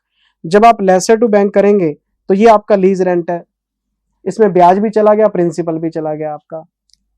तो जैसे जैसे आप lessor to bank, lessor to bank, lessor to bank करेंगे, lessor के account का balance कम होता जाएगा। जैसे जैसे लेसर का बैलेंस कम होगा, अगला ब्याज और कम जाएगा। धीरे धीरे जब पेमेंट होती जाएगी, बैलेंस कम होता जाएगा, ब्याज कम होता जाएगा। सिंपल सी बात है ये तो। एक तरह से हमने जब लेसर अकाउंट बना के देखा तो पहली एंट्री में क्या लिखा, बाय एसेट, फिर हमने क्या लिखा, बाय इंटरेस्ट, फिर हमने क्या लिखा, टू बैंक, फिर क्या आ गया, टू बैलेंस CD, फिर ये बैलेंस यहाँ आ गया, बाय बैलेंस, फिर हमने इंटरेस्ट ड्यू किया तो ये इंटरेस्ट इस पे ड्यू होगा, फिर लिखेंगे टू बैंक, फिर टू बैलेंस। तो पेमेंट करते जाओगे, बैलेंस कम, फिर बैलेंस कम, फिर बैलेंस कम, बैलेंस कम होता जाएगा तो ब्याज कम होता जाएगा, लास्ट में सारी पेमेंट हो जाएगी आपकी। ये हमने बताया था। फिर ये तो हो गया लाइबिलिटी का treatment, interest to lessor, lessor to bank, 2 entry डालनी है हर साल। और ये जो एसेट है इस पे डेप्रिसिएशन निकालो। इस एसेट को हमने किसके बुक्स में रिकॉग्नाइज किया है, लेसी। इसको यूज कौन करेगा, लेसी। तो इस पे डेप्रिसिएशन कौन लगाएगा, लेसी। तो depreciation account debit to lessee, depreciation account debit to asset on lease. और फिर हम एंट्री पास करेंगे P&L account debit to depreciation to interest. वो जो ब्याज निकाला था और जो डेप्रिसिएशन है P&L में डाल दो। हर साल यही चलने वाला है। जब हम सेकेंड ईयर में आएंगे अगले साल, तो अगले साल सारी एंट्रियां रिपीट होंगी, बस ये वाली एंट्री बार बार पास नहीं होती, ये एक ही बार पास होती है। अब अगले साल क्या होगा, interest to lessor, lessor to bank, depreciation to asset और P&L, 4 एंट्रियां हर साल होती रहेंगी, बस ये करना है। और फिर मैंने आपको एक बात बताई थी कि ब्याज निकालने में दिक्कत आ सकती है आपको। अगर क्वेश्चन ने कह दिया 4 साल की एंट्रियां पास करो, तो फिर हर साल आपको देखना पड़ेगा कितना बैलेंस है, कितना ब्याज है, टेंशन हो जाएगी। छोड़ो, मैंने आपको एक स्टेटमेंट बताई थी, ये टेबल हमेशा बना लिया करो। Statement showing finance charge and balance कैसे बनता है। फर्स्ट कॉलम हमने बनाया था ईयर्स का, सेकंड कॉलम ओपनिंग बैलेंस का, थर्ड कॉलम इंटरेस्ट का, चौथा कॉलम पेमेंट का, और फिर क्लोजिंग बैलेंस का। First, second, third, fourth. पहले हमने ओपनिंग बैलेंस लिखा, फिर हमने ब्याज लिखा, फिर पेमेंट कैंसिल हो गई, फिर क्लोजिंग आ गया। नहीं समझे, ये हमारा कॉलम नंबर 1 था, ये कॉलम नंबर 2 था, ये कॉलम नंबर 3 था। थर्ड की कैलकुलेशन कैसी हुई थी, सेकेंड इंटू IRR, बैलेंस पे ब्याज निकाल दो। ये हमारा कॉलम नंबर 4 था, ये पेमेंट का कॉलम है, कॉन्ट्रैक्ट में लिखा होगा। ये हमारा कॉलम नंबर 5 है, ये कैसे आया, सेकंड, इसमें जोड़ा हमने ब्याज और माइनस कर दी पेमेंट, ब्याज जोड़ के पेमेंट लेस कर दी, क्लोजिंग बैलेंस आ गया। और हर साल अब ये यहां पे आ जाएगा। अब फिर वही काम, इस पे ब्याज निकालो, पेमेंट लेस करो और बैलेंस आ जाएगा। फिर ये यहां पे आया, फिर इस पे ब्याज निकाला, फिर इसमें से पेमेंट लेस करी, क्लोजिंग आ गया। फिर ये आगे गया, फिर ब्याज प्लस किया, पेमेंट लेस की, ये क्लोजिंग आ गया। अब बच्चा कहता है जी 4 साल की लीज थी, 4 साल हो गए, तो ये बैलेंस कैसे निकाल रहे हो। तो आपने जो पेमेंट की है ना बेटे, ये जो पेमेंट आपने की है, ये पेमेंट लीज रेंटल की है। आप लेसी के बुक्स में खड़े हो, रेंटल रेंटल रेंटल रेंटल चले गए, लास्ट में जीआरवी बच जाएगा, ये लास्ट में जीआरवी बचेगा। और मैंने आपको बताया था कि आपके स्टडी मटेरियल में जीआरवी का क्या करना है कुछ नहीं बताया, लेकिन मैंने आपको अपने एक्सपीरियंस, अपनी नॉलेज से बताया था कि अब लेसी जाएगा लेसर के पास और लेसर से पूछेगा कि जी 4 साल हो गए हैं, मैंने आपको किराया दे दिया, कोई शिकायत? वो बोलेगा नहीं। वो बोलेगा बताओ जी इस एसेट का क्या करना है। दो ऑप्शन आपके पास, या तो एसेट को रख लो या फिर वापस कर दो। अगर एसेट वापस कर दोगे, अगर मान लो एसेट वापस करनी है, तो इनिशियल एंट्री को रिवर्स कर दो, हम एंट्री पास कर देंगे lessor account debit to asset. तो ये जो बैलेंस है, इस बैलेंस पे एसेट वापस हो जाएगी, जीआरवी पे वापस कर दो, कहानी खत्म हो गई। पहली एंट्री में रिकॉग्नाइज करी थी, लास्ट एंट्री में डी रिकॉग्नाइज कर दो। दूसरा ऑप्शन, मैं तो जी रिटेन करूंगा, मैं इसको रखना चाहता हूं। रखना चाहते हो तो फिर एंट्री पास करेंगे lessor account debit to bank, फिर आप ये पैसे दे दो भाई, या तो जीआरवी पे एसेट वापस कर दो या फिर पैसे दे दो। लेकिन आपके क्वेश्चंस में कभी एंट्री दिखी नहीं, क्योंकि क्वेश्चन ने कभी मांगी नहीं। क्वेश्चन बस आपसे टेबल मांग लेता है, टेबल मांग के एंट्रियां मांग लेता है, जीआरवी का ट्रीटमेंट कभी मांगा नहीं। लेकिन मैंने फिर भी क्वेश्चंस में आपको दिखाया ये सारी चीज। ये देखो आप, ये अपनी लेसी की बुक्स हैं, ये हमारी लेसी की बुक्स हैं। ये इनिशियल रिकॉग्निशन हो रहा है, पहली entry asset on lease to lessor, ये लायबिलिटी है। अभी एंट्री किस वैल्यू पे पास हुई? पीवी ऑफ एमएलपी और fair value whichever is lower, हमेशा यही आएगा, बस ये नाटक करके दिखाना पड़ेगा आपको। फिर सब्सिक्वेंट रिकॉग्निशन बाद में क्या होगा? बाद में तो फिर ब्याज और पेमेंट ही होंगे, और क्या है, ये देखो ना। At the time of payment of instalment, यहाँ payment of rental. Finance charge to, finance charge का दूसरा नाम क्या है? Interest. Finance charge to lessor, outstanding balance लो, उस पर आईआरआर लगा दो। Lessor to bank, lease rental की पेमेंट कर दो। Interest to lessor, lessor to bank, ये चलता रहेगा। फिर डेप्रिसिएशन निकाल लो, ये रहा depreciation to asset. P and L में 2 खर्चे डाल दो। और फिर एक शॉर्टकट बताया था, क्या शॉर्टकट था? पहला कॉलम ईयर्स का, दूसरा ओपनिंग बैलेंस का, तीसरा ब्याज का, चौथा पेमेंट का और पांचवा क्लोजिंग बैलेंस का। ये फॉर्मेट समझाया था आपको। इससे क्या है ना, सारे पेमेंट स्पष्ट हो जाते हैं कि कितना ब्याज है, कितनी पेमेंट है, बार बार सोचना नहीं पड़ता, शॉर्टकट होता है स्टेटमेंट। फिर जब लीज पीरियड खत्म हो जाएगा तो या तो वो एसेट को वापस कर देगा या वो रिटेन कर लेगा। वापस कर देगा तो लेसर टू एसेट, रख लेगा तो lessor to bank, GRV GRV, कहानी खत्म। फिर हम आगे बढ़ गए थे, फिर क्वेश्चन चालू किए होंगे मैंने। पहले क्वेश्चन नंबर 5 कराया मेरे बच्चे। पहले तो इनिशियल रिकॉग्निशन का वर्किंग नोट बनाया, फिर टेबल बनाया, फिर एंट्रियां पास की, है ना। क्वेश्चन नंबर 6 कराया, 16 कराया, 16 कराया। फिर 3 क्वेश्चन प्रैक्टिस के लिए होमवर्क में दिए, प्रैक्टिस भी तो जरूरी है ना बेटे। फिर लेक्चर नंबर 5 में आ गए हम। लेक्चर नंबर 5 में आते फिर क्वेश्चन कराया। क्वेश्चंस की प्रैक्टिस में कोई कमी नहीं है सर। फिर 9 कराया, very very important, advance rent बताया था इसमें आपको।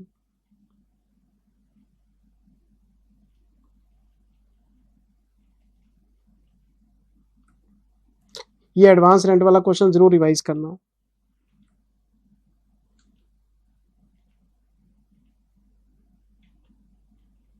एडवांस रेंट में क्या होता है ना, जब हम पहला रेंट पे करते हैं उसमें ब्याज नहीं होता, क्योंकि in the beginning of year payment जाती है।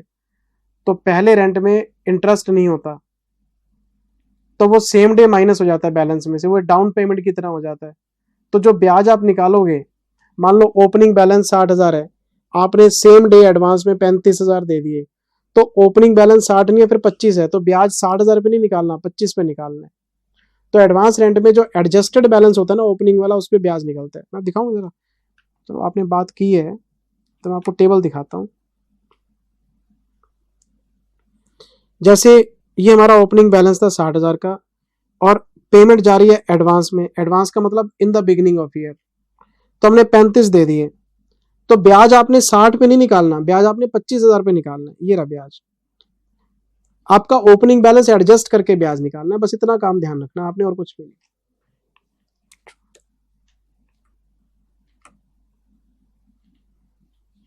अच्छा जी, फिर क्वेश्चन चलते रहे। फिर मैं आ गया लेसर के बुक्स में भाई साहब। ये हमारे लेसर के बुक्स आ गए। लेसर के बुक्स में क्या पढ़ा था? जब हमने लेसर के बुक्स बनाए तो पहली एंट्री, लेसी ने एसेट को परचेज करने की एंट्री पास की है, तो ये सेल करने की एंट्री पास करेगा। तो ये एंट्री पास करा था, lessee account debit to asset, और ये एंट्री नेट इन्वेस्टमेंट पे। नेट इन्वेस्टमेंट क्या है?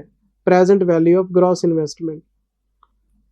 तो इसकी इसकी इसकी जेब से एसेट निकल गई और लेसी का अकाउंट आ गया। एक बात मैंने आपको नॉलेज के लिए बताई थी कि नेट इन्वेस्टमेंट और फेयर वैल्यू सेम होते हैं, क्योंकि अकाउंटिंग आईआरआर पे होती है। मान लो लेसर ने एक नया एसेट खरीदा और लेसी को दे दिया, तो जो एसेट है इसकी फेयर वैल्यू भी यही है, नेट इन्वेस्टमेंट भी यही है। इसने 10,000 रुपये खरीदा और 10,000 रुपये ही दे दिया, तो एसेट में कोई नफा नुकसान नहीं हुआ। लेकिन अगर ये एसेट पुरानी है, लेसर के पास पुरानी एसेट पड़ी थी, वो लीज पे दी है, तो इसकी एक कैरिंग अमाउंट होगी, बैलेंस शीट वैल्यू होगी, बुक वैल्यू होगी। तो किताबों में मान लो मेरे पास कैरिंग अमाउंट है 6,000 और मैं दे रहा हूं 10,000 में, lessee account debit to asset 10,000। तो 6,000 की एसेट जब 10,000 में जाएगी तो 4,000 का प्रॉफिट। जैसे एसेट को बेचने पे नफा नुकसान नहीं होता, वैसे बेचने पे नफा नुकसान निकालना पड़ सकता है अगर आपको एसेट की कैरिंग अमाउंट दे रखी हो। मैंने तो आज तक कोई क्वेश्चन देखा नहीं जिसमें एसेट की कैरिंग अमाउंट दे रखी हो, लेकिन कॉन्सेप्ट है ये। आमतौर पर यही माना जाता है कि लेसर नई एसेट खरीद के तुरंत उसको लीज कर रहा है, तो नफा नुकसान नहीं आता एसेट में, जितने में खरीदी उतने में दे दी उसको हमने, और वो ब्याज लगा लगा के पैसे दे देगा आपको।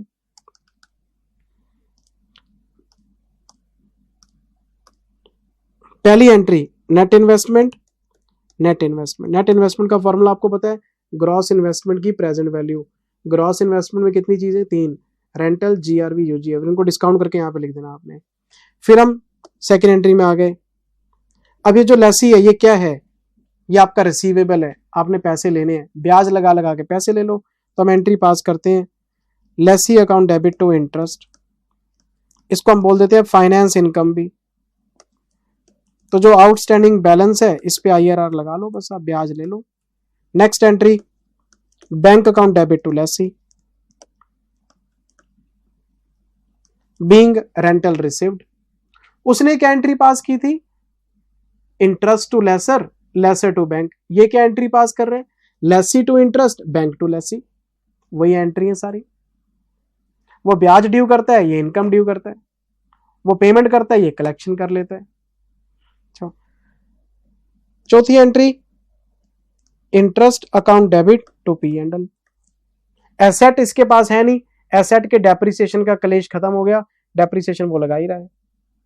इसकी बुक्स में तो गिनती की 4 एंट्रियां हैं और अगले साल 3 रह जाएंगी, बस ये 3 entries, lessee to interest, bank to lessee, lessee to interest, bank to lessee, बस।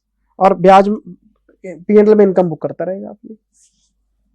फाइनेंस लीज में हम उधार का कॉन्सेप्ट देख रहे हैं, उसने लोन लिया, इसने लोन दिया, उसने ब्याज दिया, इसने ब्याज लिया, कहानी खत्म। ये फाइनेंस लीज है आपकी।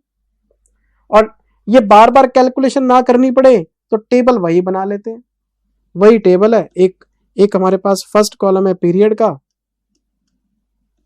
सेकंड कॉलम है ओपनिंग बैलेंस का, फिर हमारे पास है इंटरेस्ट का, फिर हमारे पास है कलेक्शन का, और फिर क्लोजिंग बैलेंस का। फर्स्ट, सेकंड, थर्ड, ये ओपनिंग बैलेंस है जी, इस पे ब्याज लगा दिया, कलेक्शन कर लिया, क्लोजिंग बैलेंस आ गया। फिर ये क्लोजिंग आगे चला जाता है, फर्स्ट ईयर का क्लोजिंग, सेकंड ईयर का ओपनिंग, इस ओपनिंग पे फिर ब्याज लगा दिया, फिर पैसे ले लिए, फिर क्लोजिंग। ऐसे करते करते यहां पे पहुंच गए हम। तो लेसर के बुक्स में यहां पे जीआरवी प्लस यूजीआरवी दिखेगी आपको, और सामने वाले से पूछ लेंगे हम कि भाई क्या करना है। तो यहां तो एंट्री पास हो जाएगी, asset account debit to lessee, वापिस आ गई एसेट, या फिर बैंक टू लेसी, या फिर पैसे दे दे भाई। ये बात बताई थी आपको। ये देखो पहली entry lessee account debit to asset net investment पे, फिर lessee to finance income outstanding balance into IRR, third bank to lessee finance income to PNL, ये चलता रहता है। उसके एंड में दो चीजें हो जाती हैं, या तो रिटर्न कर देगा या रिटेन कर लेगा। रिटर्न कर देगा तो एसेट अकाउंट डेबिट, रिटेन कर लेगा तो बैंक अकाउंट डेबिट, बस अकाउंटिंग हो गई। और फिर एक नोट भी लिखवाया कि जो फॉर्मेट है टेबल का वही रहेगा, बस जो लेसी के लिए टेबल बनाया था वही टेबल इसमें बनेगा। अकाउंटिंग करके क्वेश्चन स्टार्ट कर दिए थे फिर हमने। ये देखो क्वेश्चन नंबर 10 कराया। पहले तो नेट इन्वेस्टमेंट निकाली क्योंकि पहली एंट्री पास करनी है। रेंटल को डिस्काउंट किया, जीआरवी यूजीआरवी को डिस्काउंट किया, ये नेट इन्वेस्टमेंट आ गई, इस पे एंट्री पास हुई। टेबल इसी पे बनेगा, ब्याज इसी पे निकलेगा। अच्छा ये देखो ना, टेबल दिखाता हूँ आपको, देखो ये 16,01,100 ये टेबल बन गया। 16 लाख राउंड ऑफ कर दिया हमने ओपनिंग बैलेंस, इस पे ब्याज निकाल लिया, ये तो प्लस हो गया, ये माइनस हो गया, ये क्लोजिंग बैलेंस आ गया। फिर ये ब्याज प्लस हो गया, ये माइनस हो गया, ये क्लोजिंग आ गया, ये आगे चला गया। ब्याज प्लस हो गया, ये माइनस हो गया, फिर क्लोजिंग आ गया, फिर प्लस हो गया, माइनस हो गया, ये जीआरवी प्लस यूजीआरवी हो गया। इसका ट्रीटमेंट कभी नहीं मांगा गया, लेकिन अगर मांगे तो एंट्रीज मैंने चेक करा रखी है आपको। क्वेश्चन नंबर 11 कराया, अकाउंट बना के दिखाए। 19वां कराया, मिसिंग इंफॉर्मेशन, इसमें हमने एमएलपी निकालना सिखाया था। 19वां क्वेश्चन बहुत बढ़िया था जी, एक्स वाला क्वेश्चन है, एक्स अज्यूम करके बनाया था, इसको जरूर रिवाइज करना। 17वां क्वेश्चन कराया, फिर लेक्चर नंबर 6 में आ गए।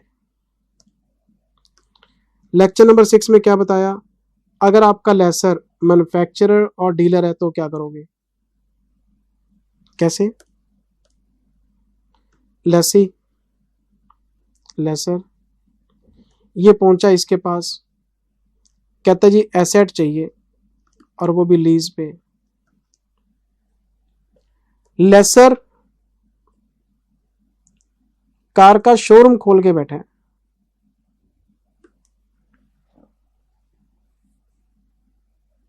लेसर कार का शोरूम खोल के बैठा है और लेसी उसके पास आया है कि मुझे कार फाइनेंस लीज पे दे दो। अगर आपको कभी भी ये कॉन्सेप्ट परेशान करे, कभी BMW और मर्सिडीज के शोरूम को विजिट कर लेना और उनको पूछना कि आप अपनी गाड़ी कितने तरीके से बेचते हो, तो वो आपको 3 ऑप्शन बताएंगे। पहला वो बोलेंगे जी कैश ले आओ, मतलब चेक दे दो अभी ले जाओ, इसको बोलते हैं कैश सेल। दूसरा, आप जी इसको हायर परचेज पे ले लो, बैंक से लोन करा लो, बैंक को किस्तें भरते रहना। तीसरा, हमसे फाइनेंस लीज करा लो, तो जो किस्तें आपने बैंक को देनी है वो हमें दे देना। आजकल जितने भी महंगी एसेट बेचने वाले हैं वो लीज की ऑप्शन ऑफर करते हैं।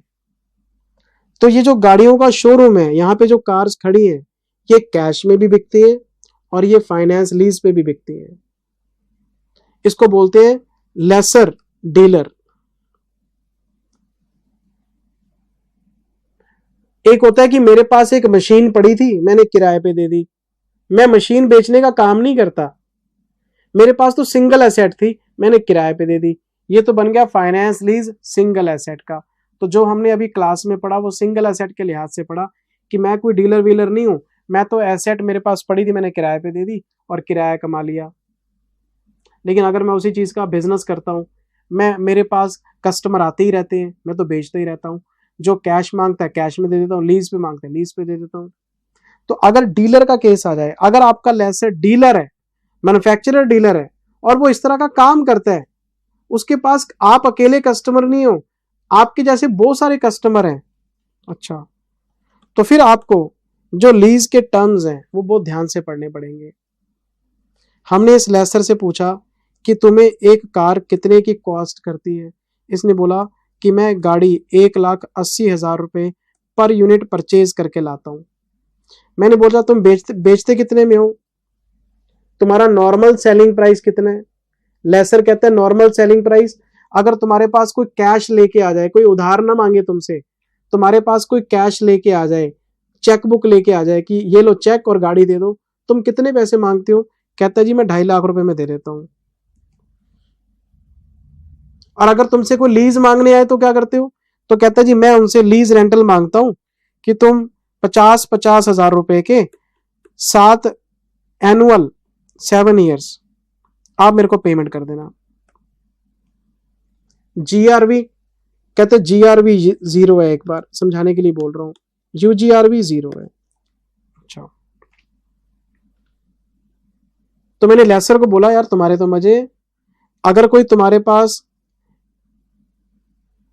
लीज पे एसेट मांगने आ जाए तो ये 3.5 लाख बनते हैं। 50,000 इंटू 7, 3.5 लाख रुपए तुम इनसे पैसे मांग रहे हो। कॉस्ट तुम्हारी 180 की है, भाई तुम्हारा तो बहुत प्रॉफिट है, 1,70,000 का प्रॉफिट कमा रहे हो। तो यहां पे AS19 बीच में आ जाता है। AS19 कहता है ये कैलकुलेशन गलत है तुम्हारी ना, ये जो तुम लीज की बातें कर रहे हो, सिर्फ आपको ब्याज निकालना चाहिए इसके अंदर, प्रॉफिट क्यों निकाल रहे हो। तो इन्होंने हमें एक सिस्टम बताया, कहते हैं ये जो 50,000 इंटू 7, ये जो 3.5 लाख रुपए आप बता रहे हो इसके 2 ब्रेकअप करो। कहते एक तो NSP है 2.5 लाख का, और एक इसमें इंटरेस्ट है 1 लाख रुपए का। मैंने बोला जी कैसे। कहते अगर ये बंदा कैश लेके आता, आपसे उधार नहीं मांगता, तो 2.5 लाख में दे देते, और जब उसने उधार मांगा आपसे कि मैं किश्तों में दूंगा, तो तुमने 3.5 मांग लिए, तो 2.5 लाख से ऊपर कितने मांगे, 1 लाख, ये आपका ब्याज है। अच्छा, तो फिर इसका मतलब ये है कि 1,80,000 की जो कॉस्ट है, 2.5 लाख का जो NSP है, 70,000 रुपए का ग्रॉस प्रॉफिट आपका, इसको तो P&L में अभी बुक कर लो, क्योंकि अगर वो कैश में भी मांगता तो गाड़ी बेचते ही आपको 70,000 रुपए बन जाते। तो 70,000 रुपए का आपका नॉर्मल प्रॉफिट है, इसका आपकी लीज अकाउंटिंग से लेना देना नहीं है। लीज अकाउंटिंग में तो 1 लाख के इंटरेस्ट की बात चलेगी। तो आप पहली एंट्री पास करोगे, lessee account debit to sale, आप ये मानो 2.5 लाख में बेचा आपने। अच्छा अच्छा अच्छा अच्छा, समझ गया जिंदल सर, समझ गया। मेरे पास कोई कैश लेके आए तो cash account debit to sale, मेरे से कोई उधार मांगे तो लेसी टू सेल, मैं एंट्री 2.5 लाख पे पास करूंगा, ये 2.5 लाख रुपए मेरा NSP है। अब ये 2.5 लाख तो सेल में चले गए, सेल ट्रेडिंग में जाती है, परचेज कॉस्ट भी ट्रेडिंग में जाती है, ग्रॉस प्रॉफिट भी वही निकल जाएगा, कोई टेंशन नहीं। अब लेसी अकाउंट से आपको 2.5 लाख नजर आ गए, इस पे अब टेबल बना लो आप, इस पे टेबल बनाएंगे हम। कौन सा table, period, opening balance, interest, collection और क्लोजिंग। हम लिखेंगे ओपनिंग बैलेंस में 2.5 लाख, इस पे निकालूंगा इंटरेस्ट, मान लो ये 10% है, मैं बोलूंगा 25,000 का ब्याज है, पहले साल 50,000 आ जाएंगे, टोटल लगा देंगे 275, तो 225, तो इस पे ब्याज निकलेगा। तो अगर कोई मैन्युफैक्चरर डीलर का केस आ जाए, वहां पे 3 चीजें मिलेंगी आपको, एक तो कॉस्ट मिलेगी, एक नॉर्मल सेलिंग प्राइस मिलेगा, एक आपको लीज रेंटल का अमाउंट मिलेगा। तो सिर्फ ब्याज पे काम करना है आपने, प्रॉफिट पहले भी था अभी भी है, कोई कैश मांगे उधार मांगे, प्रॉफिट पे पंगा मत डालना, कहीं गलती से भी प्रॉफिट वाले पार्ट को AS19 में ब्याज मत मान लेना, ब्याज की कैलकुलेशन नॉर्मल सेलिंग प्राइस से ऊपर करनी है आपने। मैंने इतनी प्यार से ये बात समझाई थी और इस पे क्वेश्चंस कराए थे मेरे बच्चे, ये देखो। As per the provisions of AS19, lessor may be a dealer or manufacturer. In the given case, lessor should divide its total profit from transaction into 2 headings. पहला नॉर्मल, फिर फाइनेंस इनकम। नॉर्मल प्रॉफिट कैसे आएगा, normal selling price जो cell है आपकी, cost per unit आपकी, ये profit है, और एंट्री पास हो जाएगी लेसी टू सेल। फिर आएगा ब्याज का काम, ये जो फाइनेंस इनकम है यहां से AS19 शुरू होता है आपका, ये फाइनेंस इनकम है। Gross investment minus normal selling price, जो पैसे आपको मिलेंगे और जो आपका NSP है इसका डिफरेंस आपका ब्याज है। 50,000 इंटू 7 माइनस 2.5 लाख, 1 लाख रुपया आपका ब्याज है, जो मैं एग्जाम्पल में ले रहा था। और फिर देखो कहानी नहीं सुनाई, पहले क्वेश्चन नंबर 15 कराया है इसके ऊपर।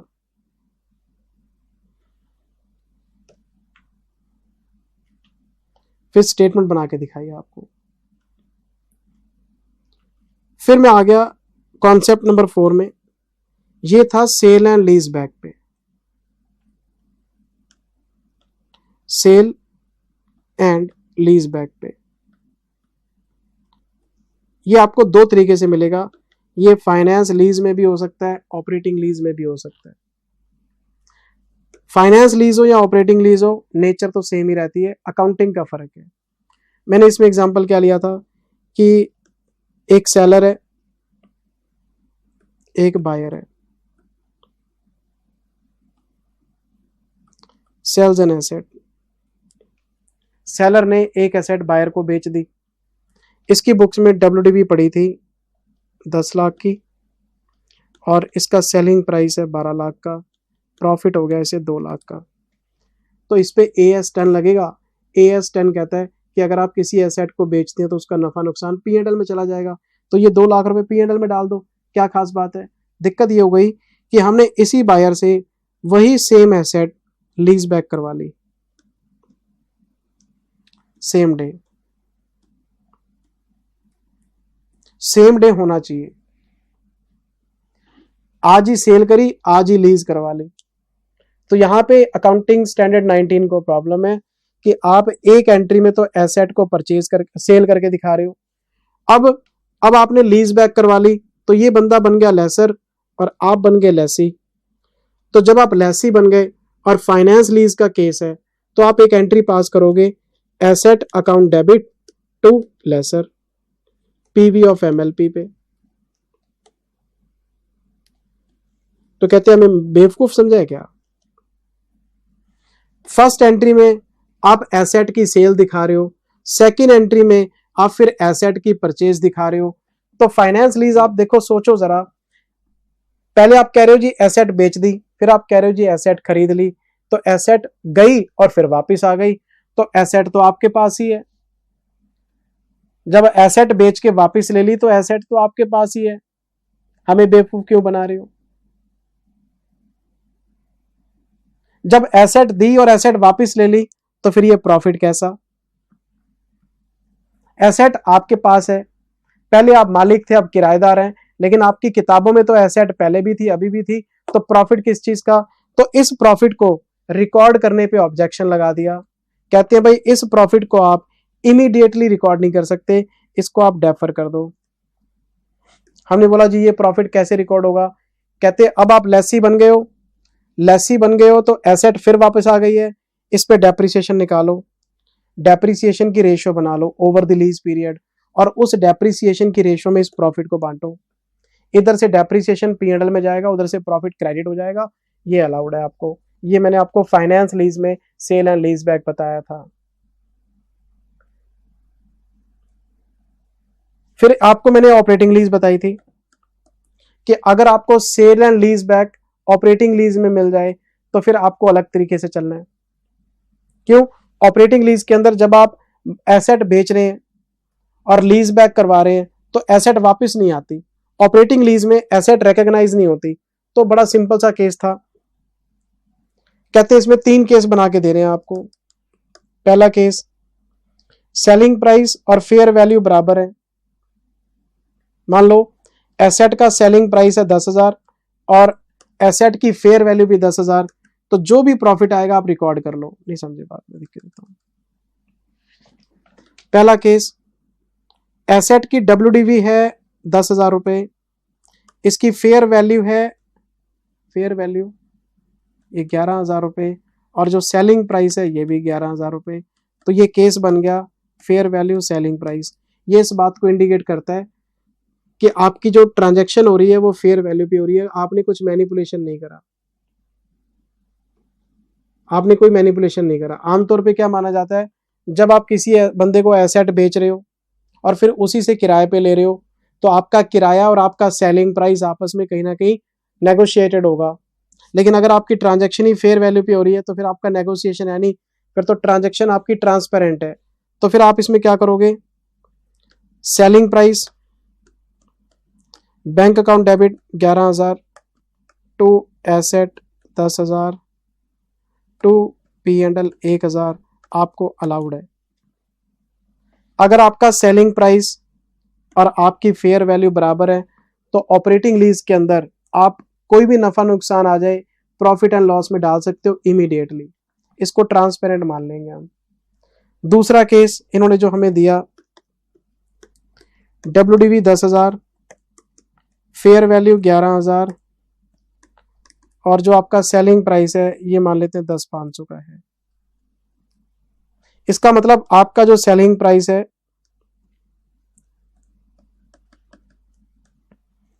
आपका जो सेलिंग प्राइस है वो लेस देन फेयर वैल्यू है। आपने फेयर वैल्यू से ऊपर पैसे नहीं मांगे, फेयर वैल्यू के नीचे नीचे हैं, अभी भी मैनिपुलेशन नहीं है, कहते हैं आपको सारा प्रॉफिट अलाउड है। तो ये जो 10,500 500 रुपए का प्रॉफिट बनता है P&L में डाल दो। लेकिन जब तीसरा केस बनाया कि WDV है 10,000, फेयर वैल्यू है 11,000 और आपका सेलिंग प्राइस है 12,000, इसका मतलब आपका सेलिंग प्राइस आपकी फेयर वैल्यू से भी ज्यादा है। इनको यहाँ पे ऑब्जेक्शन है, कहते हैं यहाँ पे घपला है। कोई भी बंदा आपको फेयर वैल्यू से ज्यादा पैसे क्यों देगा, 1,000 रुपए फालतू क्यों देगा। तो इन्होंने एक एंट्री पास करने की सलाह दी, बैंक अकाउंट डेबिट 12,000 क्योंकि मिलेंगे तो सेलिंग प्राइस ही, टू एसेट 10,000, टू P&L 1,000 और टू डेफर्ड प्रॉफिट 1,000। 12,000 माइनस 10,000 2,000 का प्रॉफिट है, लेकिन आप फेयर वैल्यू तक रिकॉग्नाइज कर लो। अच्छा अच्छा अच्छा, फेयर वैल्यू माइनस WDV ये अलाउड है।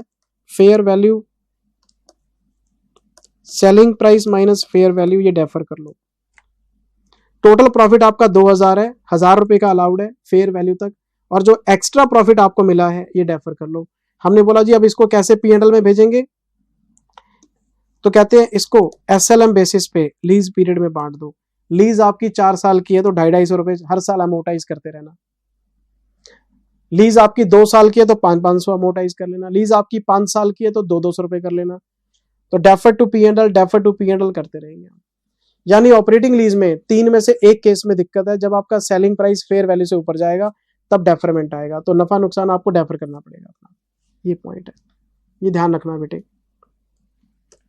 ये सेल एंड लीज बैक की पूरी कहानी मैंने आपको सुनाई थी, या पढ़ लेना, आपकी कॉपी में लिखे हुए हैं, क्वेश्चन कराए हुए हैं। अच्छा जी,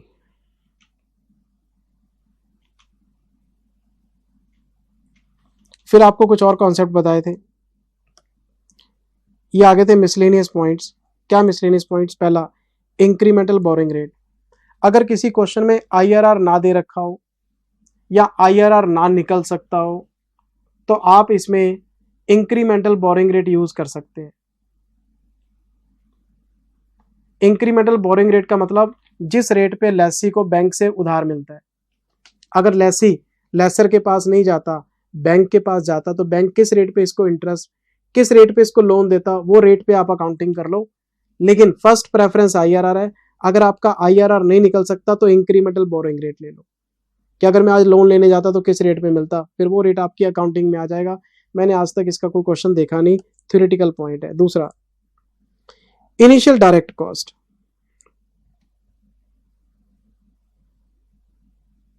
इनिशियल डायरेक्ट कॉस्ट ये क्या चीज है, लेसर और लेसी मिलके एग्रीमेंट साइन करेंगे तो स्टैम्प पेपर चाहिए, जो बंदा इनकी डील कराएगा वो ब्रोकरेज मांगेगा, तो एग्रीमेंट बनाने के खर्चे होते हैं इनिशियल डायरेक्ट कॉस्ट। लेसर पे करेगा तो लेसर की बुक्स में अकाउंटिंग कर लेंगे, लेसी पे करेगा तो लेसी की बुक्स में अकाउंटिंग कर लेंगे, लेकिन इसका हमारे लीज की अकाउंटिंग से लेना देना नहीं है। तो इसके 2 ट्रीटमेंट बताए गए। पहला, अगर तो इनसिग्निफिकेंट अमाउंट है, कोई खर्चे वर्चे ज्यादा नहीं है, P&L में डाल दो। लेकिन अगर कॉन्ट्रैक्ट को एग्जीक्यूट करने की कॉस्ट सिग्निफिकेंट है तो इसको कैपिटलाइज करो और फिर धीरे धीरे अमोर्टाइज करो। लेसर ने पे किया तो लेसर अमोर्टाइज करेगा, लेसी ने पे किया तो लेसी अमोर्टाइज करेगा। कैसे? अगर ऑपरेटिंग लीज का केस है तो एसएलएम बेसिस पे लीज पीरियड में बांट दो, और अगर आपका फाइनेंस लीज का केस है तो ब्याज की रेशो में बांट दो।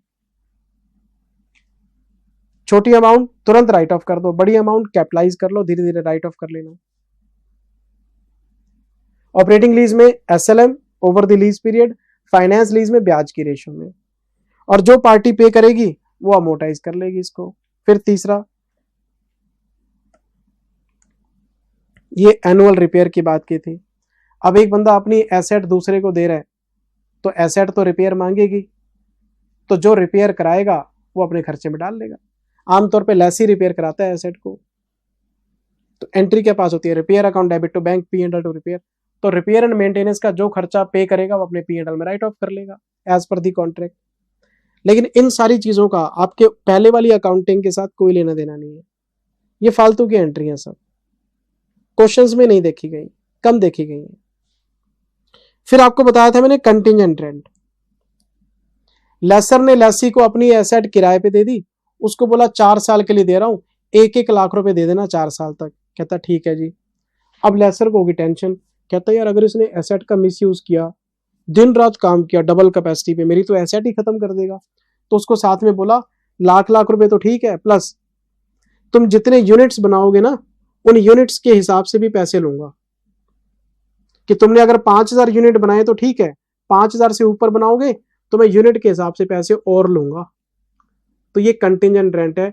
फ्यूचर में पता लगेगा कि रेंट देना पड़ेगा कि नहीं, प्रोडक्शन ज्यादा करेंगे तो एक्स्ट्रा में रेंट देंगे, वो कंटिंजेंट रेंट है, उसकी अकाउंटिंग कैश बेसिस पे होगी, फ्यूचर में देखेंगे। उसका हमारी अकाउंटिंग से अभी कोई लेना देना नहीं, वो वेरिएबल रेंट होता है, कभी आ भी सकता कभी नहीं भी आ सकता।